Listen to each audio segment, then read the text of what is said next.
Have you ever worked really, really hard at something and got to the point of almost reaching your goal, and then for some crazy reason, you just stop? You stop getting results and you slowly bring yourself back down to where you started? Maybe it was starting meditating or reading a chapter a day or going to the gym and getting fit, or maybe even starting a new romantic relationship. It starts actually working out just as you always hoped it would. And then for some crazy reason, you freak out and you sabotage all of your results and you end up back at square one.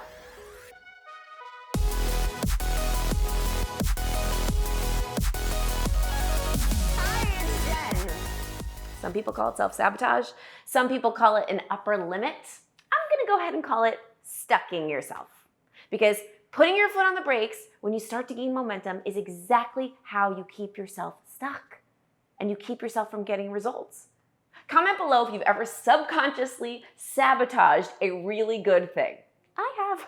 And I know this so well because I am actually a recovering quitter. As a child, I would keep myself stuck all the time by quitting pretty much every single activity I ever did right before I got to the top. I was almost a champion gymnast. I was almost a black belt in karate. I was almost a professional equestrian jumper. Basically, I would dedicate years of my life and hours on end to getting really, really good at something. And I would work really hard and I would put in all the effort. And right before I got to a level that was scary, like competing with professionals or training for the Olympics even, I would tell my parents that I wanted to quit. And then my parents would let me. And I didn't know it at the time, but I was a prodigy self-sabotager. I was just self-sabotaging myself all over the place. And it's taken me years to recognize this pattern and start changing the way that I handle success. Guess what though? If this is like you, you're in luck, because in this video, I'm going to give you my 6-word hack for stopping self-sabotage dead in its tracks. Let's break down some of the reasons why we self-sabotage. Number 1, fear of failure. Failing sucks. It's scary to think that we put so much work into something and then maybe it's not gonna work. In fact, I had a day yesterday, I'm not gonna lie, where I had all those crazy thoughts going off in my mind, like, what if this doesn't work? What if I try my hardest and I almost get there, but I don't get there? What will everybody think if I've put in all this work, all this time, all this money, all this energy into this one thing and I don't succeed? That's a real big fear. And that fear can cause you to subconsciously sabotage all of your results so that no matter what you fail, so that you're in control of the failure and not something outside of your current experience. Because it's a lot easier to say, oh, it didn't work because I chose it not to work, instead of saying it didn't work because of whatever circumstance came in and made it not happen for me. So fear of failure is a really big reason why we self-sabotage. Let's move on to the second reason. The second reason why many of us self-sabotage, including me, is fear of success. Fear of actually getting whatever it is that you want. Because here's the thing, when we start to get successful, our subconscious brain's least favorite feeling comes in: uncertainty. Because you start to reach a territory that you've never been in before, really uncharted territory. Things start to happen that you always wanted, and all these opportunities start to come your way. And there's actual fear of a couple of things. Fear of, what will my friends and family think if I actually get successful? Will they not want to talk to me anymore? Will I make other people feel inferior? Will I make other people feel bad? Will I need to make all new friends, right? There's that feeling. And then what happens if there's too many opportunities and I can't get to all of them? And there's just too many things coming at me and too many people reaching out to me, too many people wanting things from me, too many opportunities. You know what? That is really uncertain and really scary. I don't even like the idea of success anymore. And our subconscious mind starts making up all of these excuses as to why we should bring ourselves back down to where we were before, when things were just good, instead of getting everything that it is you want. Many people fear success way more than they actually feel failure, believe it or not, because success is so uncertain.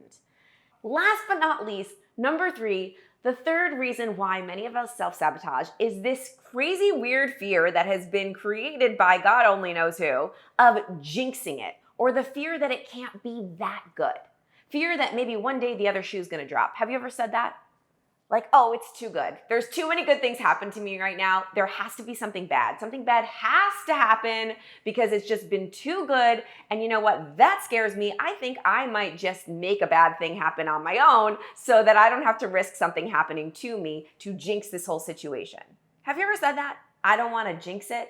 Yeah, we're gonna talk about that a little bit later in this video and why that is actually not true. You're never going to jinx it. In fact, it's the opposite. The cool thing about recognizing these patterns now is that I've been able to keep myself from sucking myself over now as I step into new levels in my life and my business. Because believe it or not, it doesn't have to get bad. Hey, it could actually keep getting better and better and better. If we can open up our minds to see the vision of it actually working, we can start to press on the gas pedal a bit more instead of hitting the brakes. I promised you I was going to tell you this. Now here they are. There are 6 words that keep me from stopping myself when things get scary good. Whenever I want to stop or I start self-sabotaging myself all over the place and my brain starts to say things to me like, this is too good, Jen. Something bad's going to happen. It's getting too good. The other shoe's going to drop. Whenever those thoughts come into my mind, I immediately just stop and I say these 6 words. How much better can it get? How much more can I receive? How much cooler can this become? How much more can I open up and receive the goodness that the universe is giving me? How much more? Why does it always have to get bad? What if it could get better? What if the other shoe never dropped? What if it just stayed on your foot? The universe will never ever give you something that you can't handle. Everything is for you and everything is for a reason. You're never gonna jinx anything. It's actually quite the opposite. So when it gets too good, you're not gonna jinx it if you talk about it too much. Can someone please tell me where the hell this idea of jinxing things came from? In fact, the scientific laws of the universe, the law of attraction, will tell you that like attracts like. That's why we also often find ourselves saying this thing, when it rains, it pours, right? That's actually really accurate. It's way more accurate than the whole idea of jinxing it. We are all energy vibrating at a certain frequency, and our frequency will attract similar frequencies to it. The law of attraction. It's super cool. So if it's raining down happiness and opportunities and love and all of the abundance and all the things, it will start to pour down happiness, joy, abundance, all the things.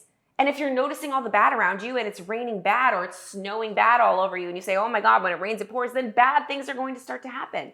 So why on earth are we not totally milking and marinating in all of the good when it comes? Why are we trying to jump off the good train as fast as it comes because we're scared that something bad's going to happen? The more we step into feeling the deliciousness of the joy and the abundance and the goodness when it comes, the more of it you're going to attract, which is in fact the opposite of jinxing it. Question for you. When do you usually stop yourself when things start to get good? Can you think about that for me? And I want you to put it in the comments below. When do you usually start doing it? Is it fear of success? Is it fear of failure? Is it fear that it can't get much better than it's getting and so it's gonna get bad all of a sudden, or that you're gonna jinx it? And once you've discovered when it is that you stop, I want you to catch yourself and I want you to ask yourself those 6 words. How much better can it get? And then I just want you to think about all the amazing things that could happen instead of all the bad things that can happen. That's going to open up your subconscious mind to all the opportunity that's there for you. Remember, the subconscious mind is the thing that's driving the bus, and the subconscious does not know the difference between a real memory and a fake one. If you can create all of the good things in your subconscious mind as if they're already happening to you and see them and see all the abundance and see all the joy and see all the happiness and see everything that you want and experience it as if it's already happening without worrying that something bad is going to happen, and say, you know what, it can get so much better. You're not going to self-sabotage. You're going to walk right into the direction of absolutely everything that it is that you want. And you're going to keep pressing your foot on the gas pedal instead of putting your foot on the brakes. And if you keep doing that every single time your brain wants to self-sabotage, you will grow further than you've ever imagined possible. I hope that you loved this video. I want you to comment below with when you typically self-sabotage and when you're going to say to yourself, how much better can it get? And then I want to make sure you like this video, subscribe to my channel, because we've got a lot more great, amazing videos coming your way to help you create the life of your dreams. I'm so grateful you were here with me today, and I can't wait to see you next time. Bye.